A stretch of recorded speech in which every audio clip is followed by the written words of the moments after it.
নমস্কার বন্ধুরা, আমি আশা করি তোমরা সবাই ভালো আছো এবং সুস্থ আছো। আজকে আমরা ত্রিপুরা জেনারেল চ্যানেল এই ভিডিওটিতে তোমাদের কিছু গুরুত্বপূর্ণ কোয়ারিজের উত্তর দেবো regarding combine 3 as well S SI excise. আরও কিছু গুরুত্বপূর্ণ আপডেটস দেবো রিগার্ডিং ডিফারেন্ট এক্সামস। আশা করি ভিডিওটি তোমাদের ভালো লাগবে। If you like the content of Tripura journal please share and subscribe. ভিডিওটিতে যাওয়ার আগে যেটা আমার বলার ছিল সেটা হলো TPS এর batch 3 assignment batch 3 has started. We have started enrolling for the same. Details are given in the Telegram channel. You can, if those of you who are interested, you can join the same. ঠিক আছে? Now let us begin with whatever the queries that you have regarding প্রথমে combined 3 mains, তারপর SI exercise. তোমরা জানো combined 3 এর উপর তিনটে activity already হয়ে গেছে। প্রথমত combined 3 এর উপর মোস্ট ইম্পর্টেন্ট এরিয়াস আমি দিয়ে দিয়েছি টেলিগ্রাম অ্যাজ ওয়েল এস তোমার ইউটিউব কমিউনিটি ট্যাবে তোমরা পাবে। আমি বোধহয় লাস্ট উইকে এর উপর একটা ডিটেল দিয়েছি, যে লিস্ট দিয়েছি, যে এসএ লিস্টগুলো আমার মনে হয়েছে important that you can look into. Also, the first C3 full-length mock is also been given. The second C3 full-length mock will be given within this week. আমাদের কমিউনিটি ট্যাবটা যেটা আছে সেটার উপর তোমরা একটু খেয়াল রাখবে। আমি অ্যানাউন্স করে দেবো within the next 1 or 2 days কে C3 ফুল লেংথ মকের ফাইনাল ডেটটা কবে। With is taking some time, কারণ ইম্পর্টেন্ট কোয়েশ্চেন্স গজ করার জন্য একটু সময় লাগে definitely. So we are taking a little bit of time, ঠিক আছে? তো that is one thing. Now a very important question যেটা C1 C2তেও আমাকে অনেকে জিজ্ঞেস করেছে, C3তেও যেটা তোমরা আমাকে জিজ্ঞেস করছো সেটা হলো, স্যার যে কোয়েশ্চেন যে আছে কোয়েশ্চেনের মধ্যে TPSC স্পেসিফিক্যালি লেখে যে উইদিন 60 ওয়ার্ড লিমিট, সেটা মেনটেন করাটা কতখানি ম্যান্ডেটরি। দেখো TPSC এখানে একটা ট্রিক খেলে, they play with your mind, they want you to stick to the very discipline of answer writing. যখন 60 ওয়ার্ডস পার কোয়েশ্চেন তোমার উত্তর দিতে হবে, you know that you cannot write anything flowery. তুমি জাস্ট পয়েন্টগুলোকে মেনশন করে দিতে পারবে, 2-3টে পয়েন্ট, তার মধ্যেই 60 ওয়ার্ডস মোর অর লেস চলে যায়। So under these circumstances, what you can do? Protomoto, according to me, yes, you have to stick within 60 words, but maybe 5-6 words plus minus you can't do anything. So you can mention up to that. So let's say up to 65-66, that is the maximum limit that you can go. Second thing is that you have to be impromptu ekhane. Not everything comes under word count. For example, তুমি যদি আজকে schematic diagram কোনো এঁকে দাও, কোনো একটা diagram দিয়ে তুমি স্ট্রাকচার কোনো একটা কোয়েশ্চেনের উত্তর দিয়ে বুঝিয়ে দিচ্ছ ডিফারেন্ট পয়েন্টস দিয়ে, that doesn't really fall under the ambit of word count. এবং এটার মধ্যে কিছু বলা নেই TPSC, নাও বলা নেই TPSC, কিছুই বলা নেই। সো কীভাবে তুমি অ্যান্সারটাকে ইম্প্রোভাইজ করবে, তুমি কীভাবে অ্যান্সারটাকে ডিফারেন্ট ওয়েতে লিখবে, that totally depends up to you, ঠিক আছে? But my advice will be, do not go overboard. তুমি যদি 70-75 ওয়ার্ড কাউন্টে লেখো এবং তুমি যদি ব্র্যাকেটে লিখে দাও 60 ওয়ার্ডস, ইনভিজিলেটার্স আর নট কিডস না, তারা তো মোটামুটি প্যারাগ্রাফের লেংথ দেখেই বুঝে নিতে পারে কত ওয়ার্ড লিমিটের মধ্যে আছে মোটামুটি, ঠিক আছে না? They don't even need to count for 60 words, ঠিক আছে? পাস্ট এক্সপিরিয়েন্স যেটা আমাকে বলছে যে more or less those experience যারা ওয়ার্ড লিমিটের মধ্যে খেলেছে, they have got into combined 1 and combined 2. So for combined 3 also, these are the things which are important, ঠিক আছে? তো এটা হলো পয়েন্ট নাম্বার 1 যেটা আমি কম্বাইন নিয়ে বলছিলাম। Please stick to the word limit. এবং ইংলিশ পার্টে যে ওয়ার্ড লিমিট আছে for essay, report and all those things, সেটা কিন্তু যাতে 100% স্টিক হয়। ইংলিশ পার্টে কিন্তু এখানে 10-15 প্লাস করে হবে না, ঠিক আছে? It has to be within the word limit, কারণ এখানে তোমার 60 ওয়ার্ডস নেই, they have given more than 60 words. So you can easily concise your essay or report or whatever within that word limit or word count. That is point 1. Now the second question যেটা combine নিয়ে তোমরা আমাকে করেছিলে সেটা হলো যে sir when we are preparing for the combined preparation, আমরা কি, যেমন দুটো পোস্ট আছে, একটা হলো ইলেকশন ইন্সপেক্টর, একটা হলো রেভিনিউ ইন্সপেক্টর, এটার রেসপেক্টে আমি কী পড়বো? Now I'll tell you something very clearly. Electoral reforms of India, এটা তুমি যদি গুগল করো AI এর থ্রুতে, UPSC অনেকগুলো জিনিস আসবে তোমার আন্ডারে। এর মধ্যে EVM আছে, ঠিক আছে, অল দোজ থিংস আছে। তো ইলেকটোরাল রিফর্মস অফ ইন্ডিয়া, এটা তোমার দেখাটা খুবই উচিত।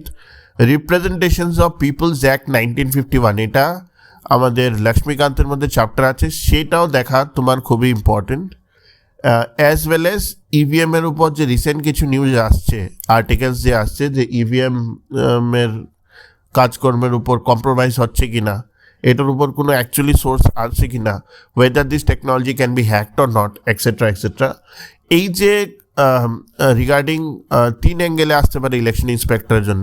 প্রথম যে জিনিসটা আসবে যে what is the role of election commission, what are the functions of election commission, that is one. তারপর সেকেন্ড হলো ইলেকটোরাল রিফর্মস, থার্ড হলো তোমার ইভিএম রিলেটেড ম্যাটার, ঠিক আছে। ফোর্থ হলো রিপ্রেজেন্টেশনস অফ পিপলস অ্যাক্ট 1951। এই 4টে এরিয়া থেকে ইলেকশন ইন্সপেক্টরের কাজকর্ম আসে এবং এই 4টে এরিয়া থেকে আসতে পারে। As far age revenue inspector or revenue collector in that sense যদি তুমি ভাবো, তো what is the main function of a revenue inspector that way? তো গুগলে সবচেয়ে আগে গিয়ে সার্চ করো what is the major function of a revenue inspector. You will find that collection of revenue is the most important function obviously. তো collection of revenue কোন কোন এরিয়াতে হয় for the state of Tripura, that you need to find out. Economic review of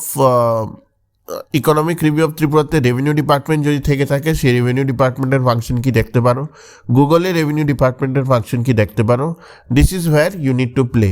তো এই দুটো revenue collection এটা আসতে পারে, এবং এখানে আমি তোমাদেরকে বলে দিই একটা ইনসিলারি এরিয়া আসতে পারে which is not related to revenue but that can come, এটা হলো জিএসটি ম্যাটার।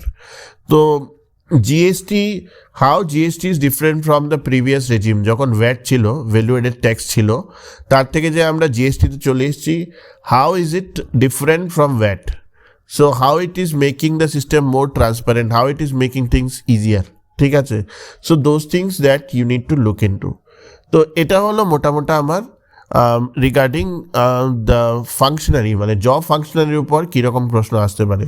আরেকটা প্রশ্ন তোমরা আমাকে জিজ্ঞেস করেছো regarding C3 means, how much important it is to prepare about the current affairs of the last 6 months. It is very important, ঠিক আছে। লাস্ট 6 monthsে যা যা হয়েছে, লাইক ইন্দো ইউএসএ সমস্যা, তারপর অপারেশন সিন্দুর, তারপর তোমার নানা রকম সমস্যা, ইউএসএ আনএমপ্লয়মেন্ট ইস্যু, ও গ্লোবাল ডেথ ক্রাইসিস, তারপর ডিফেন্সের উপর ইন্ডিয়ার পুশ, ঠিক আছে, Indo China relationship, Indo Pakistan relationship, Indo Bangladesh relationship, Indo Sri Lanka relationship, Indo Nepal relationship, China's যেটাকে বলে rising tensions over the South China Sea etcetera, তারপর the changing stance of Indian geopolitics after the Indo US conflict and all those things, Russia Ukraine war, তারপর the reasons for Russia Ukraine war, তারপর তোমার যেটা আমাদের middle ইস্টে যে ওয়ারগুলি চলছে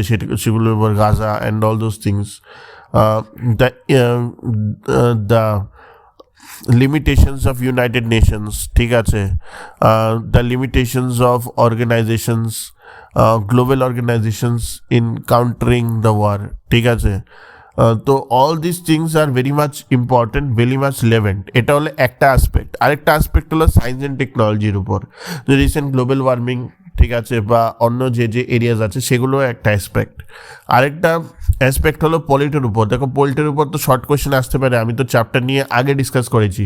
তোমরা যদি ত্রিপুরা জার্নালের ইউটিউবে ইন্ডিয়ান পলিটি যদি সার্চ করো ইউটিউব চ্যানেলে, তাহলেই কিন্তু তোমরা পেয়ে যাবে অনেকগুলো ভিডিও যেগুলো আমি কম্বাইন 1-2 এর কেসে করিয়েছি, relevant areas regarding the polity, ঠিক আছে। তো সেই পার্টগুলি কিন্তু খুবই ইম্পর্টেন্ট আমাদের জন্য প্রিপারেশন করা, ঠিক আছে। অ্যান্ড কোয়ান্টস অ্যান্ড লজিক্যাল রিজনিং, তো সব তো তুমি পড়তে পারবে না। আরেকটা জিনিস ইম্পর্টেন্ট, সেটা হলো ইন্ডিয়ার current affairs in terms of যে important schemes, PM Janman scheme for example, Swadesh Darshan scheme for example, PM পোষণ অভিযান for example, then PM Awas Yojana, তারপর Namami Gange program, all those things, মানে যেগুলোর উপর লিখতে পারো। For example for state civil servant, যেটা গতবার এসছে, এটা এবারও important, I forgot the name, Karmayogi program. তো কর্মযোগীর প্রোগ্রামের মধ্যে কিছু ভেরিয়েবলস বেরিয়েছে এখন, সেটাও তোমরা দেখতে পারো। So all these areas are very much important for combine 3, ঠিক আছে, as well as for SI excise, ঠিক আছে। নাও টকিং অ্যাবাউট এসআই এক্সাইজ, তোমরা আমাকে যে করেছো যে স্যার কোয়েশ্চেন করেছো যে ত্রিপুরা কারেন্ট অ্যাফেয়ার্স পার্টটা আমি কোথা থেকে বলবো, স্ট্রেট কাট আমি তোমাদেরকে উত্তর দিয়ে দিই। 2020 থেকে just go to Tripura journals YouTube channel. 2020 থেকে আমরা Tripura GK as well as Tripura current অ্যাফেয়ার্সের উপর যতগুলো ভিডিও দিয়েছি, প্রত্যেকটা video is equally important. Just go through the video, 1.5 বা 2 মানে স্পিডে সেটিংসে গিয়ে ভিডিওটিকে দিয়ে just go through the video, just note down in your copy, common আসবে। এত এক্সস্টিভ ত্রিপুরা অ্যান্ড নর্থ ইস্টের উপর মানে জিকে আর কারেন্ট অ্যাফেয়ার্সের উপর এমসিকিউ আর কেউ করায়নি পুরো ত্রিপুরাতে। These are very dynamic MCQs which are very much important. এবং আমরা এসআই এক্সাইজের আগে আরেকটা করাবো, in that we will try to summarize a master video on the various aspects of current affairs, so that is important. আরেকটা ব্যাপার যেটা তোমরা বলছো স্যার সায়েন্সের পার্টে আমরা কি করব, দেখো যদিও আমি আমাদের পেইড ব্যাচে অনেক সায়েন্সের পার্ট করাচ্ছি, but my main idea to all of you is very simple here. সায়েন্সের পার্ট আমি যখন করব, আমার শুধু মুখস্থ করলেই হবে না, different sources are there. For example, you have an entire section on exam veda which is very competitive. এটা থেকে অনলাইন ফ্রি আছে, সেটা তুমি পড়তে পারো। You have multiple books, you have Lucent, you have multiple books and multiple areas from where science reporter থেকে আরম্ভ করে অনেক এরিয়া আছে যেখান থেকে তুমি সায়েন্সের এমসিকিউ করতে পারো। So the sources are not an issue, but not everything can be taught like মুখস্থ করে। তুমি কটা মুখস্থ করবে, হবে না। কিছু সায়েন্স এবং সায়েন্টিফিক নলেজের নো হাওয়ের একটু আইডিয়া হওয়াটা উচিত। Obviously this you guys a science background people who are preparing for SI excise, ঠিক আছে, and this is important for you. আরেকটা জিনিস when we talk about SI excise is that আমাদের যে ইম্পর্টেন্ট পোর্শনটা আছে যেটা হলো ইংলিশ পার্টটাকে, lot of experience they do not focus on the English part. আজকে তুমি আর কোনো গ্যারান্টি নাই যে সেকেন্ড পেপারটা তোমার জন্য কন্ডিসিভ হবে কি না, সেইখানে ইংলিশ পেপারটা কিন্তু তোমাকে একটা 5 থেকে 10 মার্কের মতো এত বড় একটা ইম্পেটাস দিতে পারে তুমি যদি ইংলিশ পোর্শনটা ভালোভাবে লেখো, ভালোভাবে জিনিসটাকে সলভ আউট করো, ঠিক আছে। তো এটা হলো আমার ওভারঅল তোমাদের idea about SI excise. Regarding different other exams, আমার লাস্ট ভিডিওর কমেন্টে দেখলাম কিছু অকথ্য ছেলেমেয়েরা উল্টো পাল্টা জিনিসগুলিকে ইন্টারপ্রিটেশন করছে, and also I have seen like some western interest groups as soon as we have launched a TPS batch, some vested interest groups are like pinging us saying ke right now what is the requirement for a batch and all everything else. Amar kothata holo, what is a better mode of preparation? TCS TPS এর notification বেরোবার পর তুমি preparation শুরু করবে, নাকি এখন যে উইন্টারের যে খালি সময়টা আছে তার মধ্যে প্রিপারেশন শেষ করে দেবে? আমার এম কি as a teacher? My aim as a teacher is to deliver you within a time frame. না, আমার তো শুধু এটা দেখলে হবে না যে আমি এসপিরেন্টকে এনরোল করাচ্ছি। My also most important and the fundamental work is to abide by time. আমি যদি টাইম ম্যানেজমেন্টের মধ্যে যদি তোমাদেরকে জিনিসগুলোকে না দিতে পারি, দেন ইট বিকামস এ প্রবলেম, ঠিক আছে। তো that is what I want to tell to all of you. No one is forcing anybody to join anywhere. But for TCS TPS preparation, যারা নতুন প্রিপেয়ার করছো, যারা অ্যাডভান্স হয়ে গেছো, ওদের তো আমি এখন সেকশনাল মক স্টার্ট করবো ডিসেম্বর থেকে। বাট যারা নতুন প্রিপারেশন করছে, you require 6-7 months of preparation, right? এবং you require the mains preparation. একজন আমাকে জিজ্ঞেস করছে, স্যার আমি মেইনসের জন্য প্রিপেয়ার করবো কেন, আমি তো প্রিলিমসের জন্য প্রিপেয়ার করলেই পারি। কমন সেন্স রে ভাই, এই যে প্রিলিমসের জন্য যে তুমি এমসিকিউগুলো সলভ করবে, জিওগ্রাফি, হিস্ট্রি, পলিটি, সেগুলো তুমি কোথা থেকে সলভ করবে? কোথা থেকে, কিসের রেসপেক্টে? তুমি যদি মেইনসের চ্যাপ্টারগুলি ডিফারেন্ট বই থেকে নাই পড়ো, তাহলে তুমি প্রিলিমসটা সলভ করবে কিভাবে? Will it work out? It will not work out না। আমি চ্যাপ্টারই জানি না, আমি চ্যাপ্টারই পড়িনি, how will I solve the MCQ of the chapter? So there are a lot of noise around.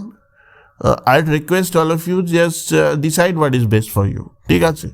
So that was what about the total discussion. As of now দেখো যেহেতু just Kali Puja শেষ হয়েছে and all, we do not have any update about the new edition of post or anything like that. আমরা combined 3 এর next মকের আপডেটটা খুব তাড়াতাড়ি দেবো। আশা করি ভিডিওটি তোমাদের ভালো লেগেছে। If you like the content of Tripura journal, please share and subscribe. Thank you.